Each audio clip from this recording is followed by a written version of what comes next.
She sat alone on the cold stone bench in the corner of the wedding hall's garden, her white dress untouched by dust, her veil still pinned neatly behind her head. Guests murmured inside. The groom stood silent at the altar. But she was gone, vanished without a word just moments before I do. No one knew where she went or why. Only that hours later, she was spotted boarding a local bus, alone. No suitcase, no shoes. Just a folded note left behind on the dressing table that read, Asterisk, this is not my freedom. Asterisk. The headlines blazed within hours. Runaway bride escapes lavish ceremony. Social media buzzed with hot takes. Selfish. Heartless. Unstable. Everyone had something to say, but none of them knew the truth. Weeks passed. A group of strangers spotted her near an abandoned train station outside the city, huddled in the shadow of a closed-down diner. Homeless, they assumed. Lost, maybe.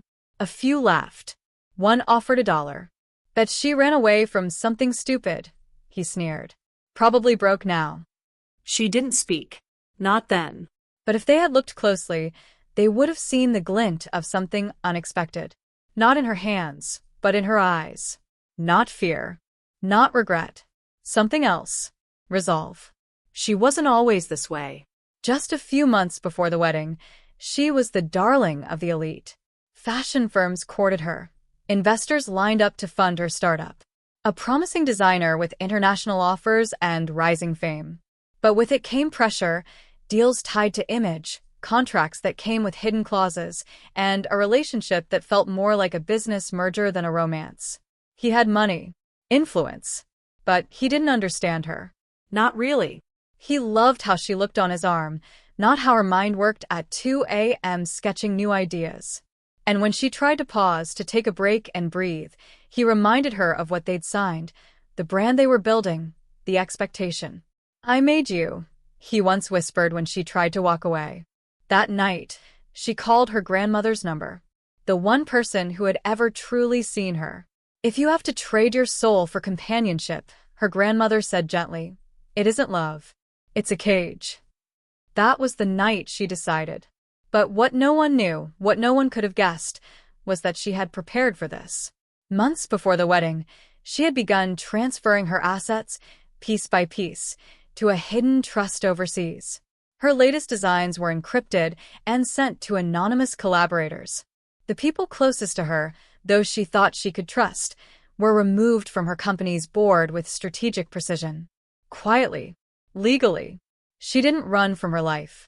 She walked into another one. Now, under the cover of city smog and forgotten alleyways, she met with a small circle of artists, creators, and misfits. They thought she was just another wanderer, perhaps too bright to belong here. Until one day, she unveiled a portfolio that left them speechless, designs like nothing they'd seen. Wearable tech merged with sustainable fashion, sketches that turned fabric into art with meaning. They asked where she came from. She only smiled. From somewhere I don't want to go back to. But as word of her underground designs began to ripple through the online fashion world, whispers surfaced. A mysterious creator was sending unsigned work to international boutiques. The craftsmanship was unmistakable. The media called it the return of the vanishing bride. Meanwhile, her ex-fiancé began spiraling. Investors pulled back. Questions arose. Did she steal designs? Was he complicit in fraud? A leak surfaced, documents she had kept, proving how he planned to take full control of her company after the wedding, using her intellectual property as leverage. Everything he built now crumbled. But she didn't seek revenge. She didn't return to claim credit. She chose silence. She chose solitude. Because in her loneliness, she found clarity. She found people who didn't judge her by a last name or bank statement, who respected her vision, who didn't ask her to shrink to fit their story. Her old world begged her to return. Luxury magazines reached out. Let's tell your side, they pleaded. She declined.